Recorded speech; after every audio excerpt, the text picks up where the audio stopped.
Good afternoon, I guess, ladies and gentlemen, because this is airing at probably like 1 o'clock, 2 o'clock your time, because we were not going to do it. We were not going to compete with All Out in what is shaped up to be AEW's largest pay-per-view of all time, the return of CM Punk to in-ring action.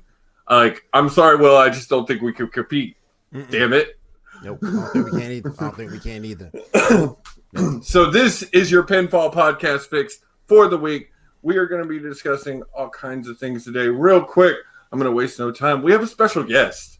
This guy has been in the background of Pinfall for a very long time, and he's slowly making appearances here and there. And he doesn't know this, but I'm going to get him to come on this show more often because he's returning fan to wrestling. One could say because of CM Punk, but doesn't matter how you come back to it. Just come back to the fold. He is the one and only Tyler. What up, brother? What's up, guys? I really need a screen name of some sort. I think it's what it boils down to. Because, not just you guys, but on Double XP as well. It's like, here's K and here's Punisher and Tyler. Yo, it's just Tyler. I want to argue with that, though, because it's kind of cute. And I like to spell it with a lowercase t, right? So just Tyler. I don't know. I think it's cute because it's just like, yeah, it's Tyler. It's Tyler.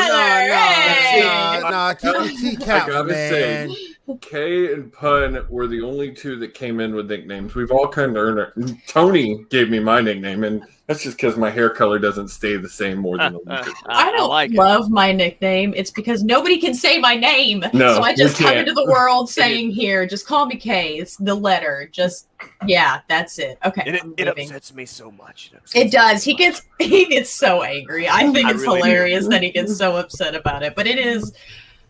Oh, how hard is Kirsten? How hard is that? It's not. It's hard for me. No, you know what it is? It is that her and Pun's names are too similar. Similar, yeah. That's the issue.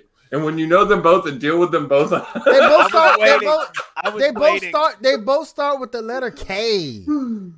I mean, oh my goodness. But all right, so we're gonna jump right into it and jump into the question of the week.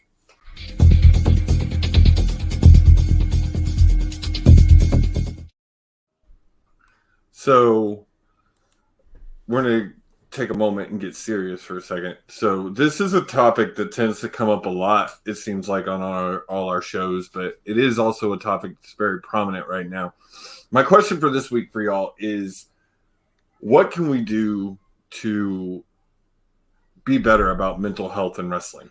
If you haven't heard, the Scream Queen, TNA, WCW alumni, Daphne, took her own life this week. I knew her from TNA, super cool punk rock chick. She had posted a thing on her Instagram that had gotten a lot of people worried. Mick Foley was trying to reach out to her, and unfortunately they found her the next morning and she had been deceased. This is a common thing in wrestling. When someone tends to fall out of the fold, fall out of the limelight, like they go through this really dark path. And I mean, we all know that drugs are still a prominent role in wrestling to an extent. And, maybe not so much on the national scene, but in the indie scene, it's still there. Alcohol is a very prominent thing in wrestling. So I guess I ask y'all, what needs to be done to make sure we're protecting these athletes, not just physically, but mentally, making sure that they're okay and they're not in these dark places?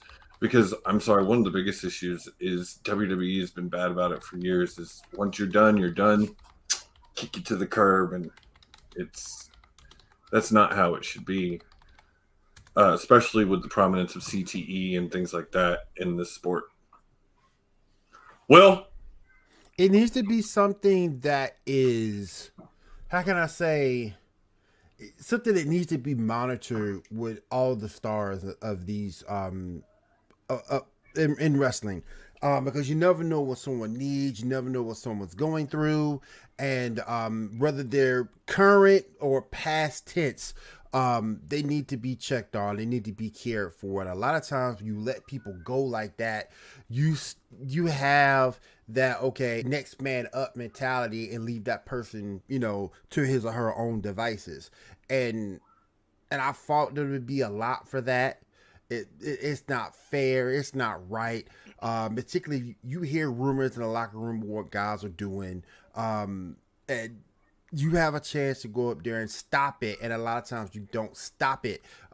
Perfect example, Sunny. Now, I love Sunny. I loved her back in the day, despite the fact she said she ain't got nothing to do with black dudes. Whatever. But I loved her back then. And now you see her going through all these troubles, man. I don't know if it's because of Chris, it's because of Sean. I don't know.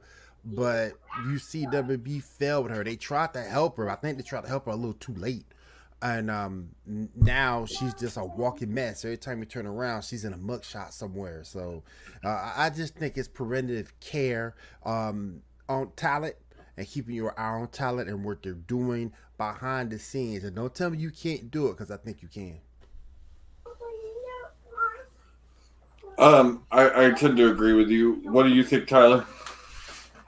Really, yeah, you guys said it really well. There needs to be a lot more follow-up with this kind of thing, because especially the last couple of years, with everything that has gone down the way it has, mental health is very much like it's starting to even out with physical health, like I don't actually know what WWE and AEW and all these wrestling companies, I don't know what they have in terms of what help is available through the company, but if they don't have some kind of, and not just WWE, this is all wrestling, all places for that matter, if they don't have some kind of mental health service set up already, that needs to happen. Like, it needs to be taken as seriously as someone's physical health, because they're like this. They're very much one and the same, hand in hand.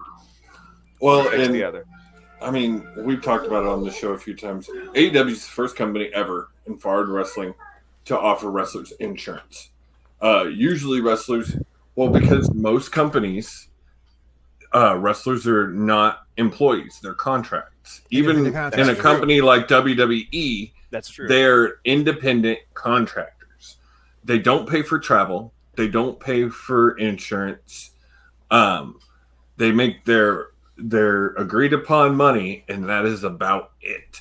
It is one of the only industries in which, a sports industry in which, that it is ran like this, and it's bullshit. AEW, on the other hand, their talent is considered employees. They get insurance. They help with travel. And Tony Khan is changing the game as far as that, and being the first wrestling company to do that. I would think with all of that, he especially realizes the mental health.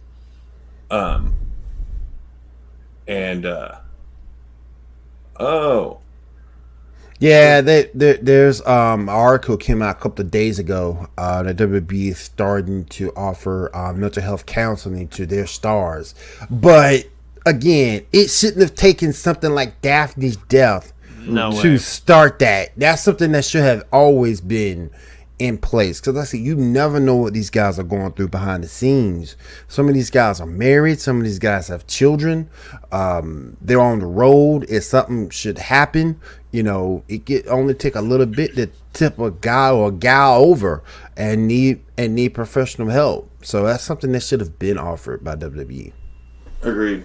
It goes along with they have their drug program. They've had it for a while. Even though you hear reports, like I was reading an article about Maria and Mike Bennett, and she was saying that if Mike had taken the WWE rehab, it stipulates in his contract that he has to pay 50% of that back to the company. That's ridiculous. And that's ridiculous. That is Linda awful. McMahon testified in front of Congress at one point and admitted to this, that yes, that's how their program works. Half of it is paid back. That's ridiculous. As much money as WB up until the pandemic, as much money as they made from road tours, as much money as they made from pay-per-views. It's just ridiculous, man. That's just ridiculous. You can talk about the pandemic all they want. And yes, did they lose money in the pandemic? Yes. But they also sold their entire library to NBC for $200 million. That's true. They still have their USA contract. They still have their Fox contract. They still made money off of merch and all that stuff. So making hands over feet. How much did they really lose? You still can't convince me they're not about to sell this company. Anybody who wants to fight me on that, bring it on.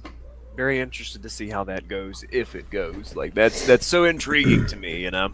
That was going to be the original topic for tonight. Like, what is going on with WWE? But we could literally talk about that for hours. And there's other important wrestling going on tonight. So, on that note, I guess we'll go ahead and take our first commercial break, and we'll come back with news and then move into the preview of All Out.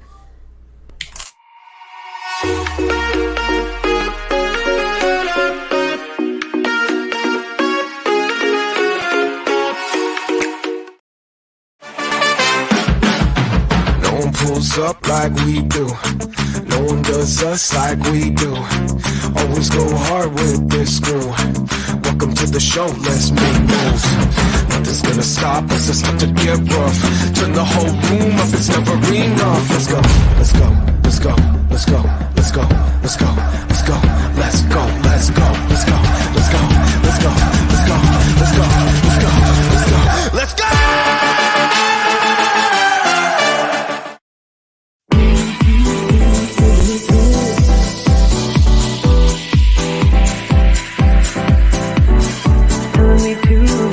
Taking a chance.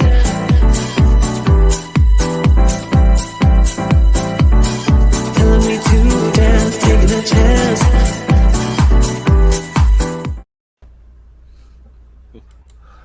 I can't help it. I'm sorry. Every time that song comes on, I'm bopping to it. All right, guys. So the first thing was, as you probably already know, we officially have a sponsor here at PinFall. Ray's Energy Drink and Rep Sports is our first official sponsor, but we now have two codes. So you can use code GGN10, or you can use code PinFall, or use one and then use the other. Doesn't matter. Get 50% off your entire order when you use those codes. Support them, support us. Yep. Then you have the sports report. You can check that out on Mondays. Tony, Will, Steven, Dirty Dan. I'm probably going to be popping in a little bit because we are coming into football season. Make sure you check out everything with Sports Report. And then, yes, Kay, we now have a code. Got two codes now. Yeah, got two now. Yeah. And then the next one was Drop the Mic Podcast. You can catch that Tuesday with me, Pun. We talk all things music, new releases, news, everything. So make sure you check that out. All right, we're going to jump right into it. It is time for a little bit of news.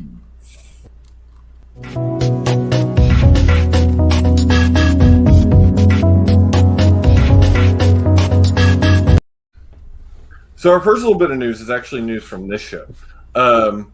Just confirmed today. I'm very excited. We have another interview coming September 19th. Check it out.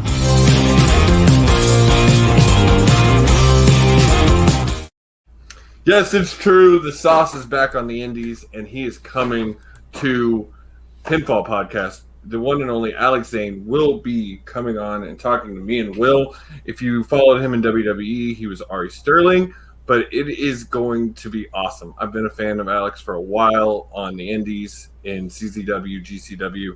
I'm super excited he's back and doing what he loves, doing how he wants to do it. So make sure you tune in for that. But as far as wrestling news, so we talked about it.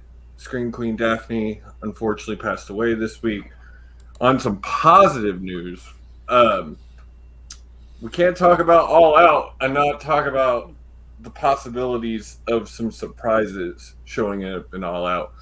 The list is actually kind of long of all the people that could be possibly showing up at All Out. So you have, I missed one when I was talking to you, Tyler, too.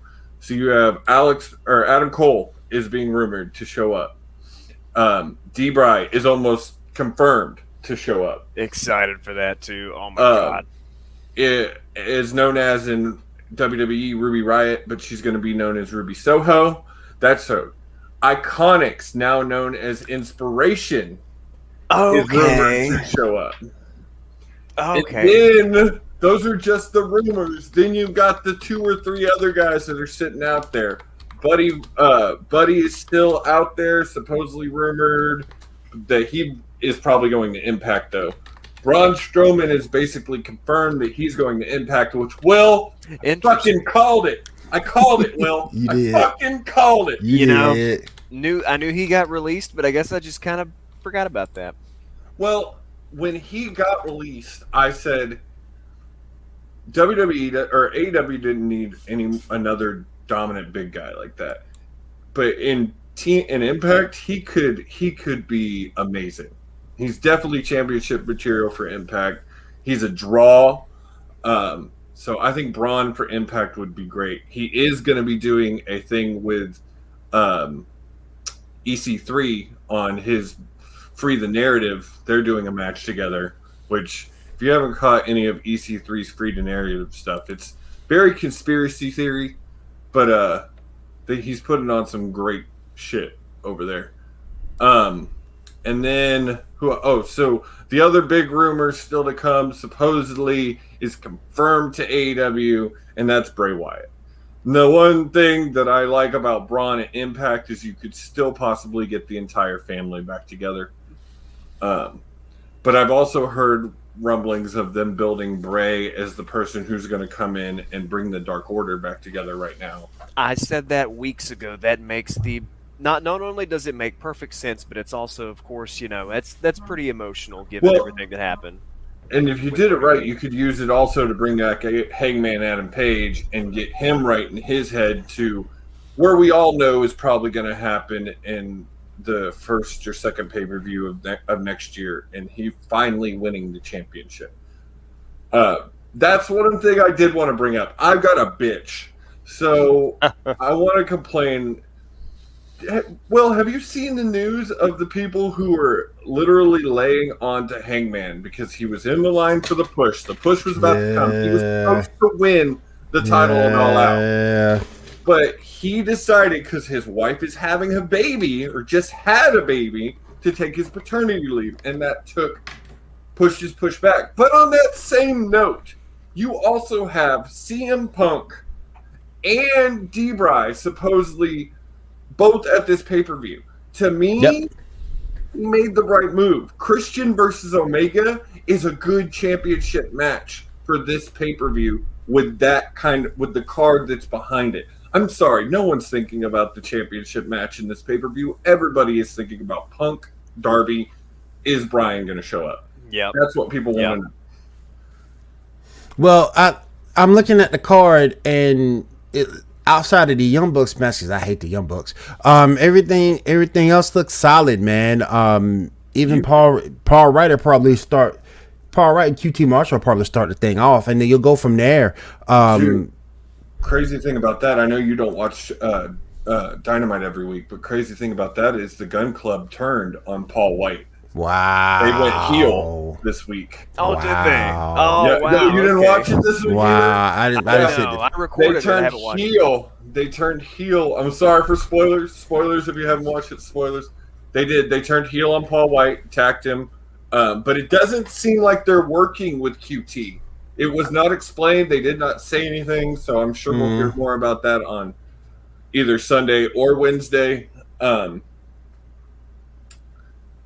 Yeah, so that was one of the only big things to come out of this go home show. What else? I think that's it as far as news. We don't need to take a break yet, so we're going to jump right into it since Will brought us into it with the preview for All Out. So your matches, the kickoff show, the buy-in, got changed up a little bit. It was supposed to be the 21 women casino battle royale, but they had to pull the Pac Andrade match because Pac travel issues. But I've heard rumor. I haven't heard confirmation on this, but I've heard rumor that there's going to be a surprise competitor for Andrade. But I've not heard anything as far as confirmation from AEW on that. So, just a rumor. But your new buy-in is what I think is going to be the compilation of Best Friends and HFO's feud. It's going to be the Best Friends and Jurassic Express versus the Hardy Family Office. I actually read an article on the Hardy Family Office this week that says they are literally the worst faction in AEW that has no point, and that Hardy's like big money gimmick is just terrible. And I don't necessarily agree with all the points because he is Matt Hardy. He's amazing. But on that same note, I don't understand the family office, really. You've got Private Party, the Butcher and the Blade, Angelico, and Jack Evans. None of these teams really work as a group together to me, in my mind. They don't seem like team, other than they're all heels. And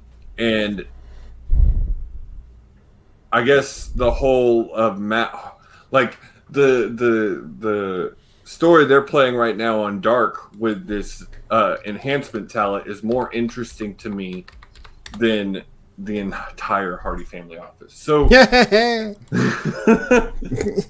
I'm sorry, like I'm not a big fan of Jack Evans and Angelico either, in period, like at all. Feel you. They just don't. They're high flyers, yes, and that's awesome, but like they don't do anything that pops me. Right. I love me some Freshly Squeezed. I love me some Orange Cassidy. He is lots of fun, man. I look at people that shit on him, and I was like, you know why he plays this just disingenuous wrestler? Because of people like you. That's kind of sticking it to him a little bit. It's like, okay, give you something to bitch about, so to speak. So I mean, we all know that the faces are probably going to win here. Orange Cassidy and the Best Friends are on an uptick. So I think Luchasaurus and Jungle Boy will be tag team champions before too soon, if they don't bring in a trios and make them the trios champion. So I just don't see HFO winning this. Your first match of the night will be the 21-woman Casino Battle Royale for the AEW Women's Championship match. They will go on to face either Statlander or Baker. Well, Baker gonna win. Don't you even sit there in front. We'll talk about that one in a second. Shut up. Don't you do my girl like that.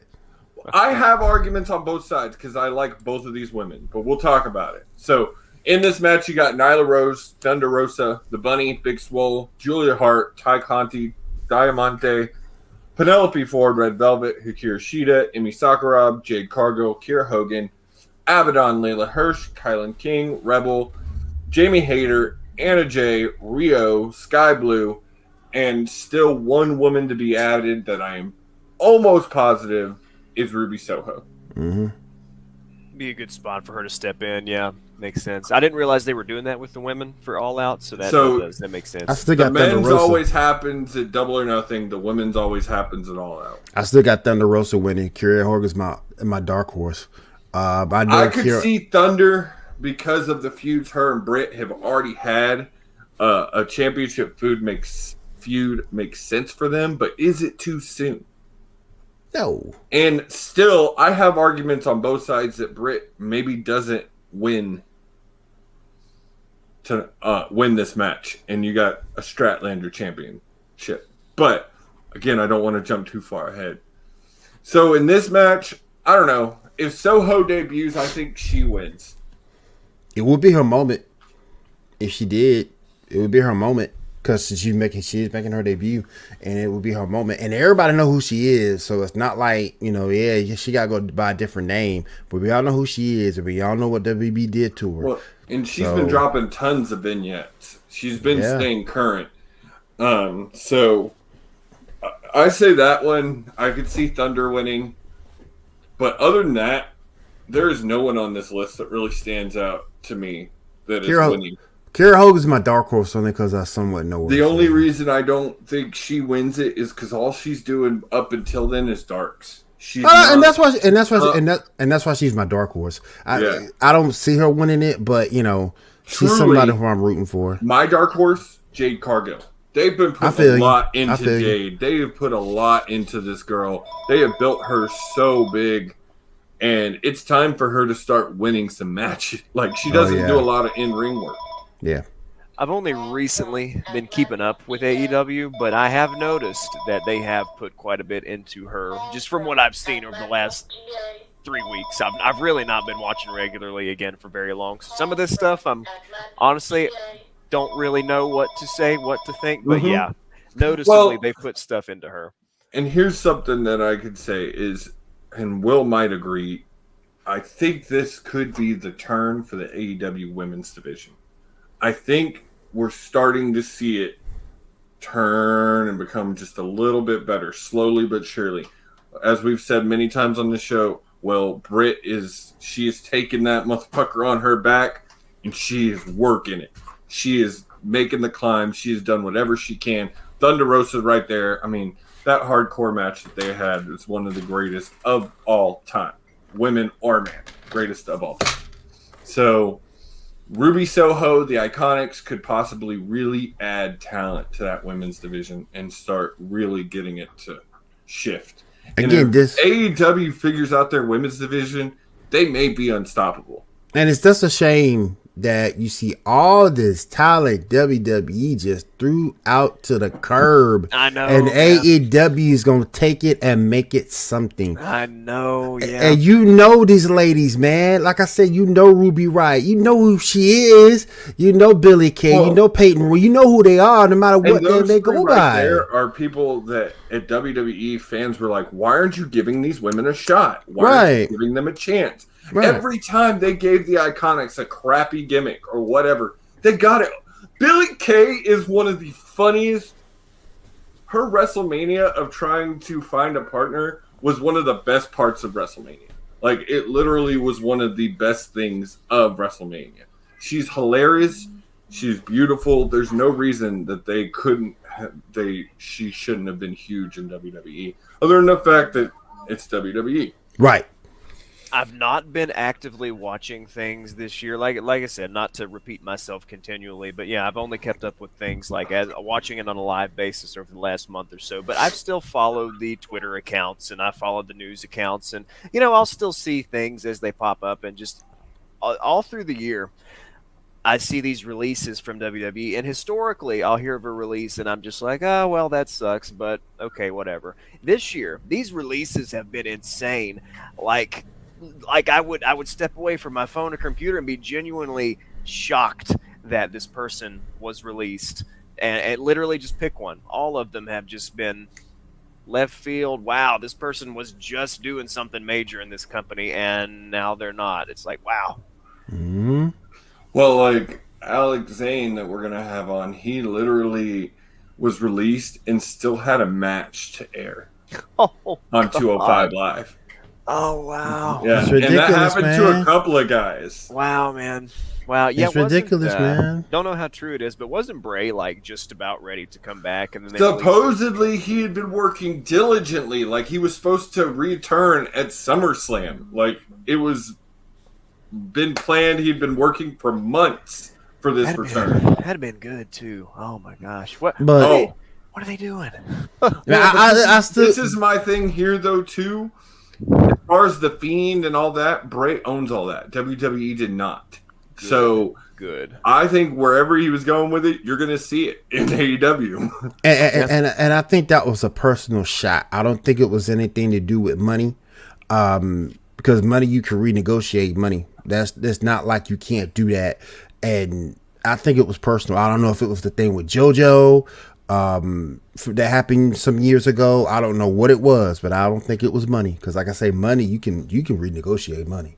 And if you really want to come back, you'll do it. So, But on that, we're going to take another commercial break and then come back and continue the preview of All Out.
I need to fix that. I need to fix that. That aggravates me. So, Geek Gauntlet, you catch that Saturdays with Shaw and Will over on Will's Twitch, and then re-aired every Tuesday morning on our Pinfall platforms. They go discuss everything geek, and then a really good podcast on Tuesdays with me and Kay at 9 Central, 10 Eastern. Had an amazing conversation about 94 movies this past week. And then in a week and a half, Will and Tony and Seven from First Gen Dads will be joining us again. And we'll be talking about all things TV dad. Super excited about this episode because we're going to talk about Uncle Phil, greatest TV dad ever. That's Uncle Phil's right. pretty great, man. Oh, yeah. That's right. That's right. Amen. All right, so to continue, the next match on the card for that night is one I've gotten super excited for these matches of Jon Moxley calling out these legends from Japan to face at these pay-per-views so people can lay eyes on them for the first time. You got Jon Moxley versus Satoshi Kojima. I'm sorry if I messed it up. I'm trying. But most American wrestling fans probably know nothing of him, but he is New Japan, All Japan, Pro Wrestling Triple Champion in All Japan, IWGP Heavyweight Champion. He was the NWA World Heavyweight Champion at one point, 5-time World Champion in major wrestling promotions. He's a legend over there, and it is just from the press briefing they did where they got into it and the way Jon Moxley can work with these guys, because we've seen it several times. It's going to be a good match. It's not going to be a bad match. What's crazy to me is this is probably a mid-card match on an AEW pay-per-view, a filler match, but it will still be probably a 3 to 4 star match. Because John just doesn't. People could shit on Jon Moxley all they want, but he doesn't put a bad match together usually. No, he normally doesn't. And AEW has really let him just kind of take the ball and run with it in that regard. He's done a lot of good work for them since he's been there. I love that people shit on this. Oh, he's Dean Ambrose, just different. And I was like, but he's Dean Ambrose uncaged. He's allowed to be exactly what Dean Ambrose would have been if WWE didn't try to stifle him. How is that even an argument, like, on their part? Like, of course he is. Like, I want to come in on this one. He's my favorite. He's my favorite. Whenever I was watching this years ago, and he was still Dean Ambrose, I will say I kind of miss sometimes the vibe of Dean Ambrose, because sometimes he brought like this it would be like a facade of lightheartedness when deep down, he was like doing his crazy stuff or whatever. Now he's just crazy all the time. But I respect that. Lighthearted. I mean, he's funny. He's a funny guy, but I really respect him because his stuff that him and oh God, I cannot remember now who the other person was that was doing it. That extreme backyard wrestling, but when they were doing that stuff with like barbed wire and weed whackers and glass and like really just hurting the shit out of each other, like almost killing each other because glass like getting shoved up in this like vein and stuff. So like he just was Ambrose. That's where people learned John Moxley. He was in a promotion just doing those death matches and doing the shit like that, and he just goes for it. I love listening to Renee Paquette's podcast, his wife. I love listening to it because she'll talk about when he does those matches and how terrifying it is for her.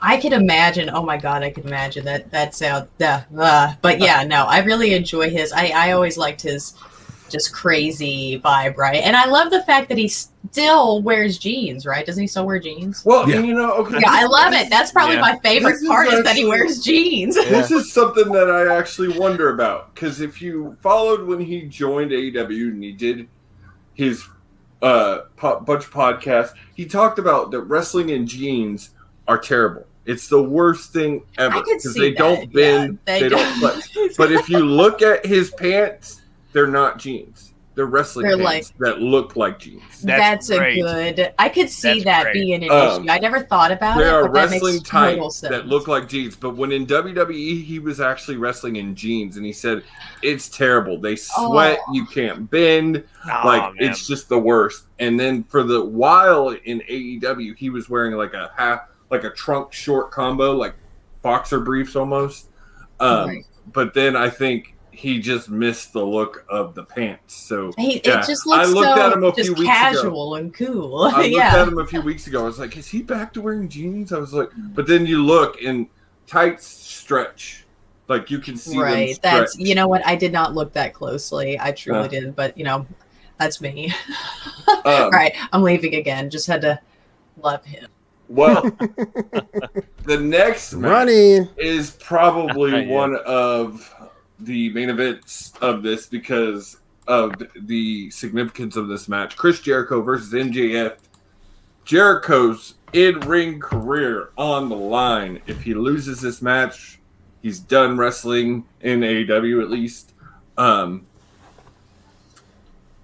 I kind of called this. I kind of called this like 2 months ago that this would be a good way to go with MJF. They had just announced that Jericho was going to be on Rampage's commentating booth. Well, yeah. I'm hearing more rumors that JR might be taking a step back from the commentating booth. They ain't no rumor. I heard because I've seen that several times in the past week. I've heard more and more talking that he's about to take a step back. So he needs to. I agree. He's not as good as he used to be, but from another standpoint too, he ain't got nothing left to prove. He's called every. Exactly. Look at all the calls he's made. I mean, been there, man. He's been there. Yeah. Yeah. He ain't got nothing else to prove. I'll be staying home and chill and do an event every now and again.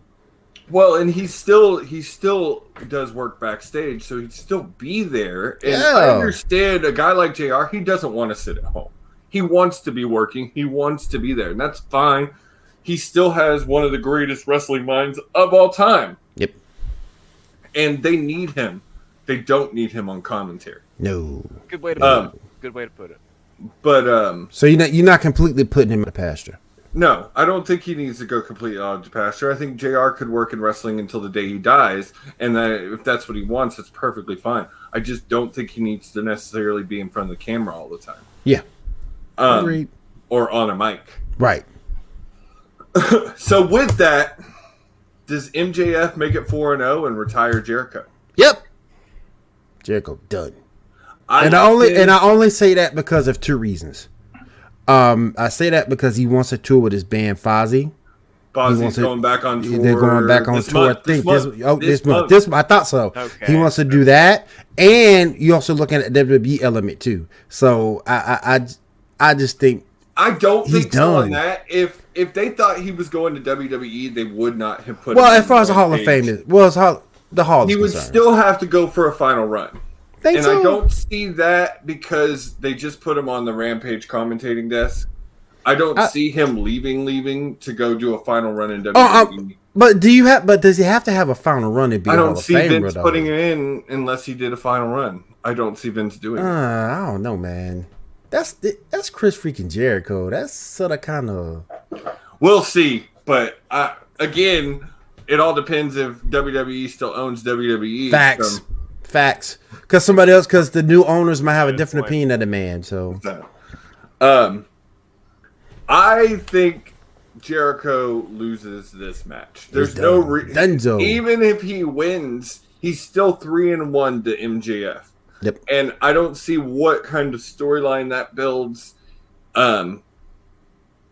As much as I love Jericho, I'll argue any day that he is not one of the GOATs of professional wrestling, because he is. He deserves to be on the Mount Rushmore. He has recreated himself more than anyone and stayed relevant in this business for 30 fucking years, which is while amazing. Having a pretty good rock band. Yep. And Cherry doing on top. tons of other things. So you can't fault the man, but you can definitely tell his body's not what it used to be. He's having a harder time going in the ring. He's done so much for AEW in his own right. If that first title run was one of his greatest title runs ever, he was good. Le Champion. Le Champion. Yeah. Yeah, they needed that starting out. It really set them up, and the way that him and Moxley went, and Moxley taking over was perfect. And then Moxley had one of the greatest championship runs ever, and so he's not going to get another championship run.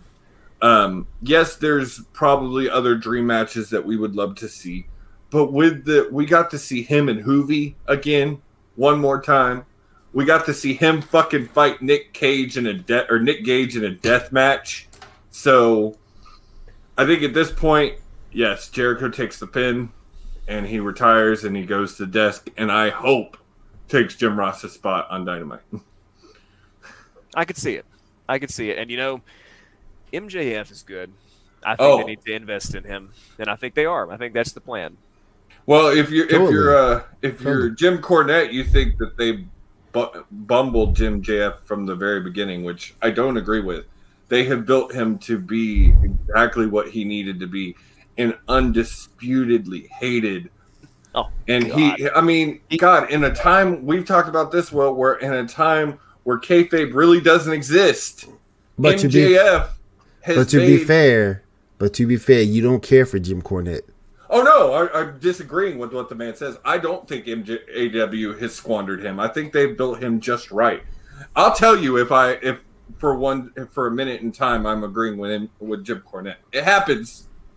Rare, but it happens. Cornette did say that CM Punk's return was done. I think he said they actually did have right perfectly, and that really surprised me to hear that from him, because usually he's kind of off his rocker. So more and more is he starting to find things in AEW that he likes, and I don't know if anybody knows this, but Jim, that's kind of what he does.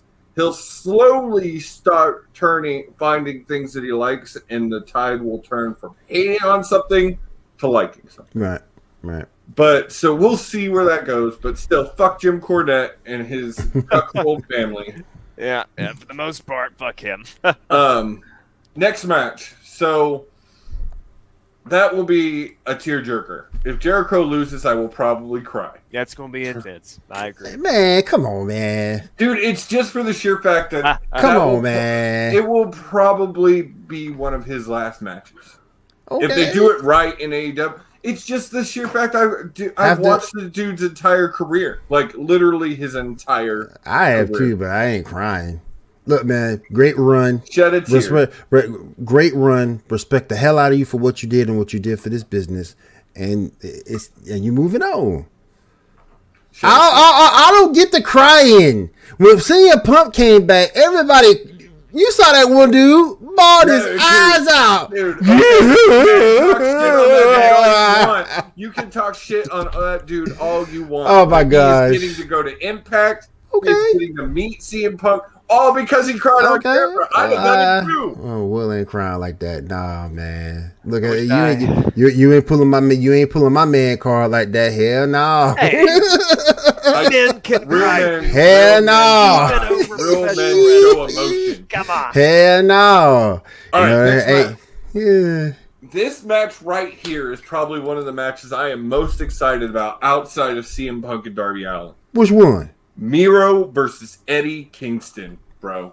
Like, this match... Okay, I can feel you. I feel dude, like... I feel you. Miro is undefeated in the He is. They have finally built him to the beast animal that he should have been. And he's doing some along. good stuff. And he's doing some really good stuff, too. He's doing some good stuff, like the whole, like, I'm God's champion. And Yep. The little comments he keeps making, my ultra sexy wife.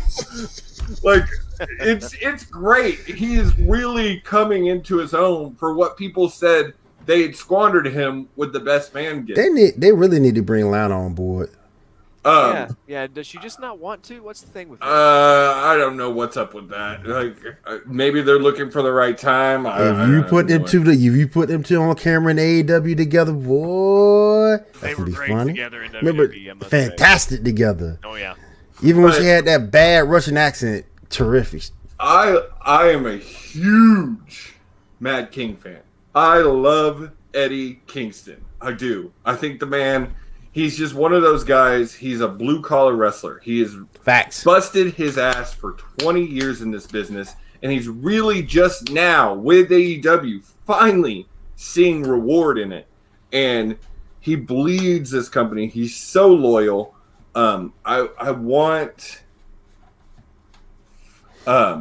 am hoping and praying actually that he wins this. Out of this entire card, I don't see Britt as much as we're going to talk about that. I still don't see Britt dropping the title, even though I think there's a chance. I don't see Kenny dropping the title to Christian. The Young Bucks, Lucha Brothers, we'll talk about that in a second. Yeah, no, we ain't got to. We can skip them. We're going to talk about it. Possible. Doggone it. But if there is one card on this match that I think is a possible flip, it's Miro versus Kingston. Because Kingston came in fighting for the TNT title. That was his debut. Miro has been dominant, but he really hasn't faced anyone either. Other than Jon Moxley, I think, is one of his biggest competitors during this. Yeah. And Eddie has said it. Eddie's style will target Miro's weakness. His neck. Yeah. DDTs. All the stuff Eddie does is very neck heavy, and that's going to be Miro's weakness. He laid Miro out on Friday night, last night. Laid him out. So, I could be wrong. And it could go either way because they have built Miro. But I think you're reaching a point with Miro that people are like, okay, yeah, he's dominant. He wins in 5 minutes. Like, he needs this needs to be a really good match where they go, or he needs to lose. That's fair. What do you think, Will? Fair to say. I just don't get why you build him up and then you have him lose. Because again, he has looked dominant, and it's not his fault that he hadn't fought anybody. He has to take on any comers that come his way. I get what you mean about Kingston, but at the end of the day, I got Miro because I don't think you built him up to be this big monster. But all of a sudden he loses. But is it time for Miro to move on to maybe the actual world title? That's tough to say, but I would love to see him in the heavyweight championship picture. I'd love to see him there, but I don't think it's his time. I don't think it's time yet. And I mean, there are ways that Kingston could go over and win the title and still keep Miro strong. Someone gets involved. There's ways. We know there's ways. Just keep Miro looking strong, and I think that's my thing. I agree with you there. Like, whatever happens. Truly, no matter how it goes, both these men need to come out looking strong. Now, Gotta that's be. easier. Gotta with be. Kingston, he could get his ass whooped, and Kingston still comes out looking strong because he's just so over with the fans. Right. But you got to admit, as long as you keep Miro strong, you be all right. All right. We're going to take a commercial break, and then we're going to come back and talk about Will's favorite match, Young Bucks versus the Lucha Brothers. Hell no. Hell no.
I'm trying to figure out where Kay got all those controllers and keyboards and mice from. That's what I'm trying to figure out. She kills the intros, man. She Good Lord, that girl got more. That girl got more equipment than anybody. Good Lord. Intros, transition screens, man. She's good at it. Yeah, man. And she got. We learn together because whenever I'm having difficulty with something, I'll be like, "Hey, how do I do this?" Then make it so bad. It's all in my favorite color, red and black. Hey, there we go. It's a good combo. Yeah. So that was the sports report after dark. Y'all made me lose my train of thought. Damn it! That was the sports report after We're terrible. Guilty. Oh, dark. You can catch that Mondays with 7 and 30. The Dick. Dan the Dick Warner. He comes back. yeah. Did I freeze up? Yeah, you froze up. You froze up in the middle of it. No, you can catch Sports Report After Dark with 7 Dan the Dick Warner every Monday after Sports Report at 10:30. I can't do it, man. He wants me to intro him like that, and I can't. You should. Will's like, I got my limits. I got my limits, man. I can't call another man that. I don't know why. They talk about the human side of sports. Make sure you check that out. Be prepared to sit tight because we found out that their show last Monday went an hour and 45 minutes. Holy shit. You've been ready for that. You're ready for that, buddy. And then that's Double XP. That's Kay, Tyler, Pun every Wednesday talking all things games, nostalgia nooks, puns of the week, breakdowns. Yeah, Punisher's Pun. Don't forget Punisher's Pun. Everything. Kay and all of those guys put so much work into that show. Make sure you go check it out. Wednesday, 7 Central, 8 Eastern. And then Ray Sports and Rep.com. Code GGN10 or PinFall. Make sure you go check them out. 50% off your entire order. Support them, support us. All right, let's finish this card because as I'm looking at it, I'm like, Jesus, this card is fucking stacked. We're at 7 of 10 matches. Yeah, it is. Young Bucks, Lucha Brothers. I know you're not a Young Bucks fan, but you are a Lucha Bros fan, aren't you, Will? Oh, yeah, I'm rooting for the Lucha Bros. I'm rooting for them. I am almost positive they go over in this match. Like, at this point, the only way I see it not is if they get more Bullet Club members involved, like under the cage or whatever. But I think they have built this rivalry with the Bucks and Penta and Phoenix since the very beginning. It was one of the first matches in AEW was to this ladder match, which was one of the greatest ladder matches I've ever seen. Penta's looking good, boy. Penta's looking good. Phoenix is healthy. It's time. It's time. It's time. It's time for a AEW grown talent that has really gotten national fame from AEW to hold the tag titles. Mhm. I love Penta and Phoenix with Alex. Like, Penta says, I fucking love it. Oh, yeah. So I truly believe, unless there is some true chicanery, so again, but I think even Tony, the thing that I like about Tony Khan is it seems like as a fan, he tends to realize how much a fan can take of the same old bullshit. Like the heel wins by cheating. And Right. Bucks have been doing it for just about a year now. So I think he understands as a fan that it's time to move on from that. And it's time for a different direction. So I think the Lucha Bros win this. I do too. That's the self-awareness that WWE has lacked for the better part of 20 years now. That's because Vince 15 believes that he anyway. is the greatest mind in wrestling, and what he wants, everybody should want. Yeah. I mean, no better way to put it. That's kind of how it is. Such good shit, brother. Right. Oh, this is off topic. Did you see where he is allegedly going to be taking over NXT? Oh, no, it's not allegedly. It is Oh, confirmed. yeah, it's confirmed. Oh, my God. It's Starting confirmed. this Peace. week. Yeah. This Rest in week. peace, NXT. Yep. No, we talked about that 2 weeks ago, actually, because we didn't do a show last week. We talked about that 2 weeks ago. It is confirmed. Oh, no. Bruce Pritchard and Vince are taking over. Yeah, I couldn't remember the other guy. The new logo, even my gay ass, it's too much for my gay ass. It looks like Dude Love. Josh Like- said he can't take it. It looked like Dude Love just went. Josh said he can't take it. He can't take it. I just think Vince he's killing himself, man. He really, really is. Triple H is doing a damn good job. He's gotten them to where they are to this point. And now you want to come in and ruin stuff.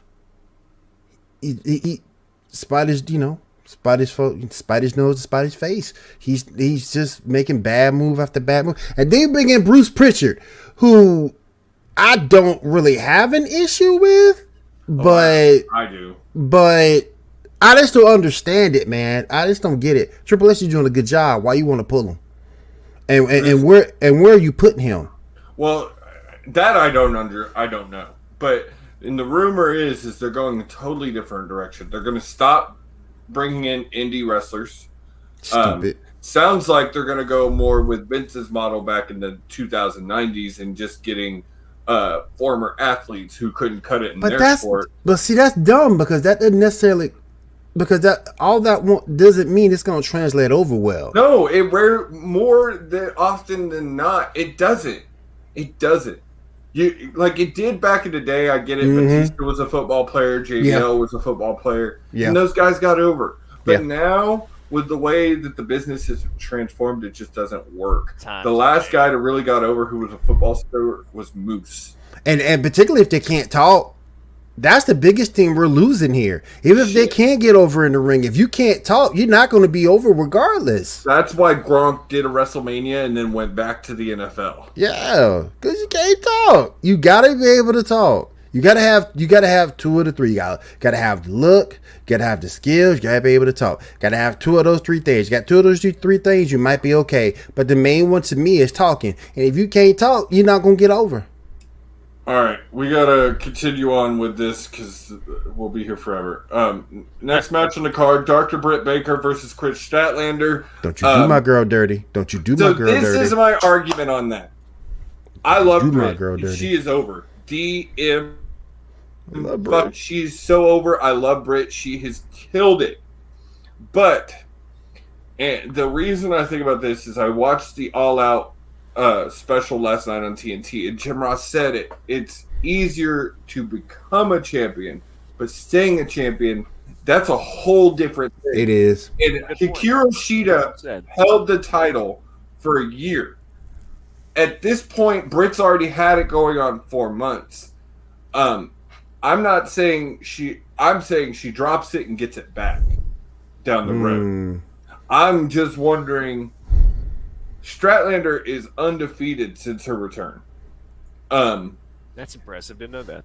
And And it would help, Stratlander if she wins. So I get what you're saying, but I just think that Britt's so over. But then again, because she's so over, she might be able to absorb that loss and then get the belt back. So maybe like a week or two later. Yeah. Maybe not that short, but that's my thought. She's so over that she could take the loss and then build back to it. Right. And come back to it. And in that, if she did that, would be the first 2-time AEW Women's Champion. Yeah.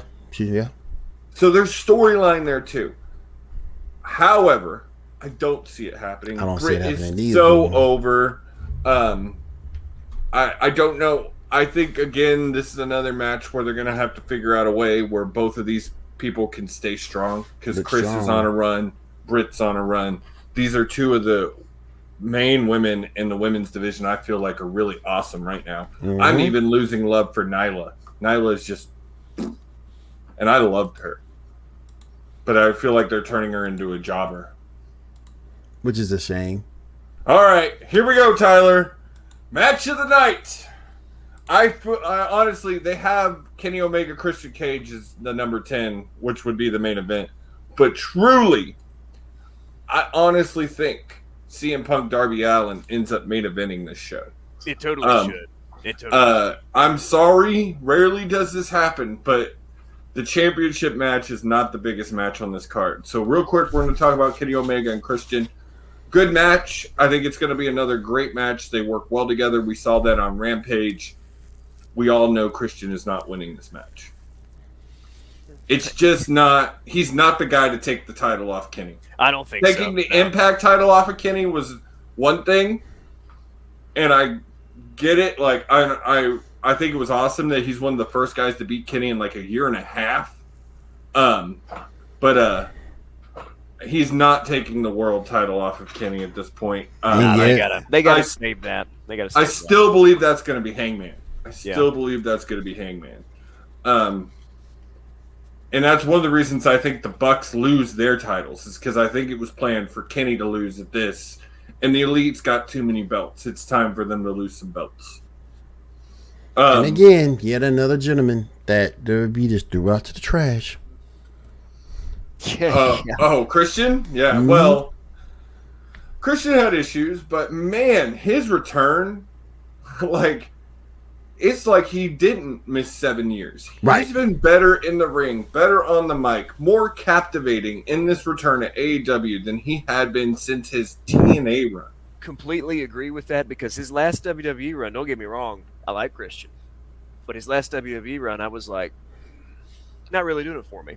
You know? Yeah. He's been great in AEW. Great. Amazing. Yeah. His partnership with Jungle Boy, all of it has been so good. But it is time for him to probably take a loss. I don't think it will do anything as far as his popularity. Shout out to him though, because he's one of the few of them that's got put over by 3 different companies, and to me, that's a huge deal. Yeah. Good point. Yep. And people can talk shit all they want. One of the most underrated wrestlers of our time, and that is just for the sheer fact his partner was Edge, who will go down as one of the greatest of all time. And it's the same thing with Matt and Jeff. Matt has managed to build a fame outside of that to where they're probably on equal level now. But if before the broken Matt Hardy gimmick, Jeff would have easily surpassed him. Oh yeah, easy. Yeah, I agree with that. All right, now we get to the match of the night. CM Punk returns to the ring after 7 years. It is finally clobbering time, boys. I'm so excited. If not just for that, because for every time he's come out for the past 2 weeks, he's like, almost time. Yeah. Almost time. I know. He's been and really... I'm just like, give me the clobbering time. Yeah, Will, shut up. No one wants to hear you. This is why I brought Tyler on. Yeah, we'll talk about CM Punk. I can do that. Easy. Sorry. I got no problem. You mute him. Oh, my goodness. Josh, come on. That was not me. That was your girlfriend. Yeah, they muted me, man. They muted me. Dang, Kay, why you gotta mute a brother? But I got a problem talking about the man, and this ain't gonna cry over him. Like, this ain't gonna cry. But to see him back is a good thing. And one thing about CM Punk that I like, not only can he talk, but he's someone who is very relatable. Because you look at CM Punk, he's not the big buff chiseled guy who he's have to go to the gym. Basically, he's not the big chiseled guy you have to go to the gym for 28 years to look like. He's very relatable in that way. He can definitely talk on a mic. That's where his cult following come from. I love his finisher, even though he took it from someone else. To go to sleep is still cool to me. So it is good to see him back. I'm not gonna see him in front. As a fan, I love it. I ain't gonna cry. But to see him back, I think is great. I'm excited. I'm excited to see him back for the passion that he brings to this business. He does as much as he said he didn't miss it. You could tell every time he gets on the mic, he missed it. Heck yeah, he did. The fans, he missed the reaction. I still, every time he comes out, I get chills when Cult of Personality hits. Like, I know, man. Every time. You didn't watch Rampage last night, did you, Tyler? No, not last night, no. Okay, so he dived into the crowd again, and a fan tried to offer him his beer. And CM Punk's face was like, it was great. Oh, that's great. I got it recorded. I need to pop it on there and check that out. That's awesome. It was really great. And yeah, I'm super excited. People say that he should have fought a heel for his debut. No, Darby is perfect. No, that's just it. That's good. Darby is like the reincarnation of what Punk was. He's punk rock. He's underground. He hasn't come out and said that he's what is the word that I'm straight edge. He hasn't come out and said it, but I wouldn't doubt it. Right. And to me, Darby has said when he was 15, CM Punk was his favorite. And Punk has said when I was 15, Darby would have been my favorite. And to me, this was the greatest match they could have started off with because Darby is been on fire. You got fans in the crowds painting their faces like him. He's one of the more popular homegrown AEW talent that there is. Because even like guys like Orange Cassidy had somewhat of a following when he came into AEW. Darby was basically unknown. Like, unknown. No one knew. I had no idea. The moment I saw him, I was like, oh, this guy looks cool. Man, I'd probably get behind. And I loved him. And pairing him with Sting was one of the greatest ideas ever. Like, they have worked so well together. It has kept Sting relevant in another company. I'm so pumped for this match. I'm so pumped. And I've heard rumor this might be where Daniel Bryan gets involved. Sets up a match between him and Punk. That would be so exciting. That would. Yeah, it would. I really hope it doesn't. Gosh. I agree it would be exciting, but I want to see this match in full. Everything it can be. A true... I mean, they said it on Dynamite. Sting is no longer going to be at ringside, which I'm a little pissed about. Because they have pushed and pushed and pushed how cool it was that Sting was going to be at ringside, and now he's not going to be at ringside. But as long as 2.0 and Danny Garcia don't get involved, which I think is what's going to happen, and that's how someone else gets involved. That's how Daniel comes out, yeah. Exactly. Mm-hmm. So I definitely AEW's one of their biggest matches of all time. This pay-per-view is by far one of their biggest pay-per-view of all time. They're projected to set astronomical records with this pay-per-view. Maybe even break a couple of WWE records, is some rumors I've heard. Because the pre-buys have been so high already. And people can shit on it all they want, but AEW, every time someone says they can't do this, they hit it. Every time they are now the number one show on cable on Wednesday nights. They were the number one show on cable last Friday night. I bet you they hit it again this week. They just did their largest show ever at the American Airlines Arena with 15,000, and they're going to break that record in less than a month. So, well, hell, WWE been helping them. Oh, I mean, they've been helping them. You helping the competition by all these releases, man. Yeah. You know, one of my arguments for the longest time is people say, well, they just have WWE. There's no such thing as a WWE guy. Like, if people really want to argue that, go look at WWE's main roster, like the 10, 15 guys that they pushed. Almost like half of them were Impact guys. Facts. Yeah. That's facts. It's true. That's facts. So there's no such thing as a WWE guy. These guys weren't treated right. And other than Cena. Well, okay. Yes. Cena and Orton, I guess you could say. Yeah, Cena and Orton, those two. But outside of that, yeah, there's no other WWE guys anymore. So I just don't feel, and really, if you look at it, out of the releases that have happened in the last year, AEW's only hired 4 of them.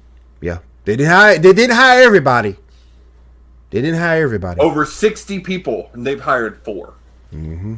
Now, have they brought in guys like Mark Henry and Big Show that weren't doing anything? Yes, and they've turned them around. Oh, we didn't talk about QT versus Paul White. I skipped all over that one. You know what, though? I just got a feeling Paul White gonna put him over. I just got a feeling. I don't see Big Show going over in this one. I don't know if the Gun Club gets involved, and that's how. I don't see the point of Paul going over in this one.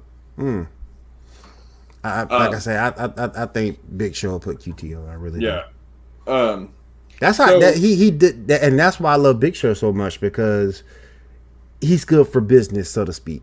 He knows when to put guys over and when not to, and that's the thing about Big Show I really respect a lot from him.